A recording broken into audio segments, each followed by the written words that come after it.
Gluha plesalka Ivona Cihos in Stefano Terradzino sta osvojila drugo mesto na plesnem tekmovanju na Poljskem. Bila sta odlična in v hudi konkurenci se jima je uspelo uvrstiti v finale, toda na žalost jima je na koncu zmanjkalo malo sreče in sta osvojila drugo mesto. Zmagala sta Natalija Sreder in Jan Kliment, ki sta bila briljantna. Ivona je imela vedno duh zmagovalke.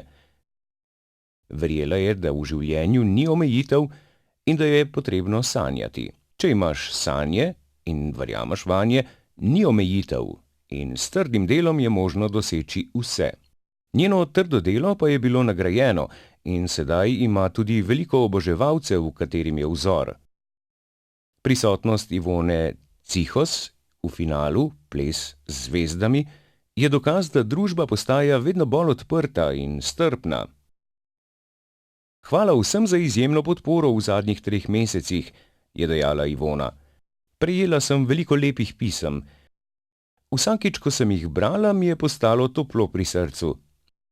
Najlepša hvala vsem, prav tako tudi organizatorjem, da ste mi dali priložnost in da ste verjeli vame.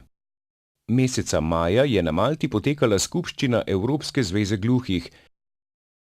Delegati iz 26 držav članic EUD-ja, manjkal je predstavnik Estonije, so izvolili novo vodstvo za mandatno obdobje med letoma 2017 in 2021. Predsednik te Evropske krovne organizacije je postal dr. Marku Jokinen.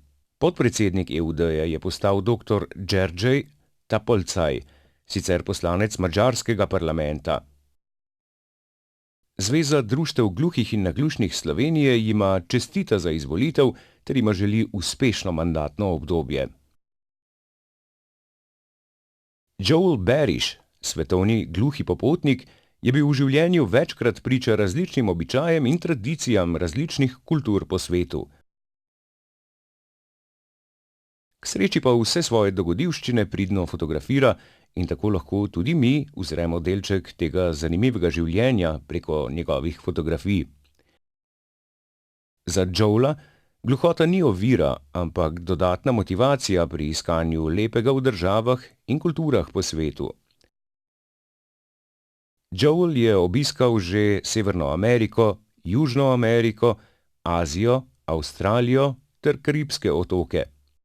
V Aziji je obiskal tudi neko malo restavracijo, kjer pripravljajo tradicionalne jedi, med njimi tudi bao. V tej restavraciji dela gluho dekle in z veseljem mu je pokazala, kako se pripravi azijsko specialiteto. Poglejmo si posnetek.